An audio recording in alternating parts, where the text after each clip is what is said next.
Баршаңызға қайырлы күн, құрметті көрермендер, каналыма қош келдіңіздер. Бүгін сіздермен өте дәмді, қытырлақ, керемет болып шығатын қиярлар жабатын боламыз. Дәл осы әдіспен жабатын болсаңыз, қиярларыңыз атылмайды және жақсы сақталатын болады. Ендеше бастаймыз. Алдымен қиярларды осылай губкамен жақсылап сыртын ысқылап жуып аламыз. Жуып алған қиярларымыздың үстіне осылай батып тұратындай етіп салқын су құямыз және 2 сағатқа қалдырамыз. Қиярларды судан алған соң осылай видеодағыдай қиярдың екі жағын кесіп тастаймыз. Қияр жабу үшін бізге сарымсақ қажет болады. Одан кейін хрен жапырағы жақсылап салқын сумен жуып алдым. Одан кейін укроп қажет. Укроптың кепкенде немесе свежий түрінде қолдансаңыздар болады. Сосын болгар бұрышы мен лавр жапырағы және қара бұрыш қажет болады. Жақсылап жуылған банкаларымызды мантоваркаде міндетті түрде 10 минуттай булап аламыз және қақпақтарында 5 минуттай суға қайнатып аламыз. Ең алдымен буланған банкаларымызға хрен жапырағын осылай бірнеше бөлікке бүктеп саламыз, немесе кесіп салсаңыздар да болады. Болгар бұрышын екіге бөліп, соның бір бөлігін ғана салдым. Сосын укробымызды саламыз. Укроптың 1-2 данасын саламын.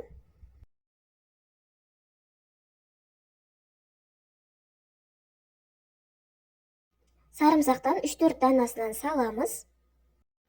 Лавр жапырағынан да 2-3 данасынан саламыз. Енді ірі қара бұрыштан 7-8 данасын салсақ жетеді. Енді қиярларымызды банкамызға әдемілеп салып шығамыз. Бос орын болмас үшін тығыздап салып шығамыз. Қияр жапқанға қиярдың осындай үлкеніне қарағанда орташа немесе майда түрін алыңыздар. Сол кезде банкаларыңызда бос орын болмай, барлығы әдемі салынатын болады. Соңында банканың бетіне қияр симай жатса, осылай 2-3 бөлікке бөліп салып берсе де болады.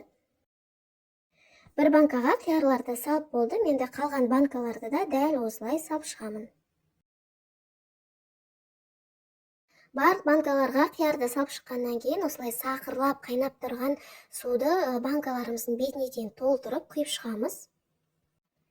Қайнаған су құйсақ, банкаларымыз жарылып кетеді деп қорықпаңыздар, себебі банкаларды ыстық буға қойып алғаннан кейін жарылмайды.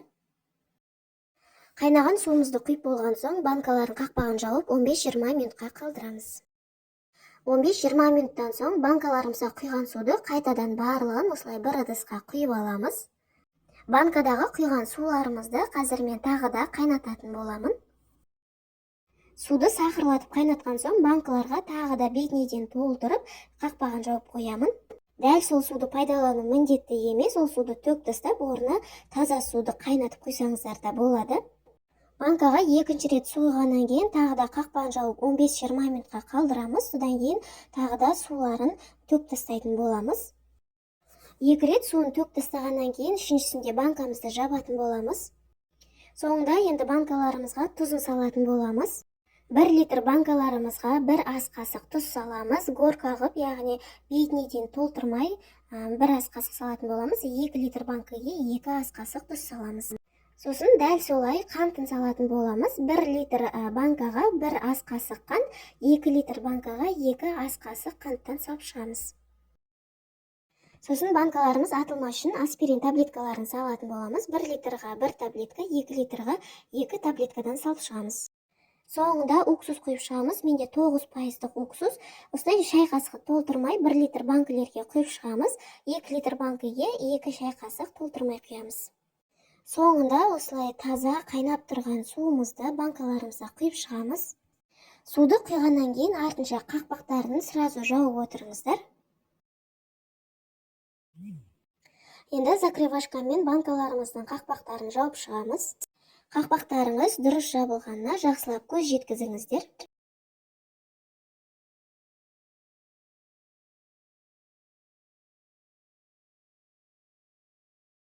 Банкаларды жауып болған соң ішіндегі тұз мен қанты жақсылап еру үшін осылай кішкене домалатыңыздар. Банкаларымыздың барлығын жауып болған соң осылай ыстық күйінде жылы жерге қойып, үстінен қалың одеялмен болсын, көрпемен болсын, осылай жауып 1 тәулікке қалдырамыз. Осымен біздің қысқа жапқан огурциларымыз дайын. Міндетті түрде осы әдіспен жауып көріңіздер. Видеом сіздерге ұнаса, пайдалы болса, лайк басып, пікір қалдыра кетіңіздер. Арнама тіркелуді ұмытпаңыздар. Назарларыңызға рахмет. Қош сау болыңыздар.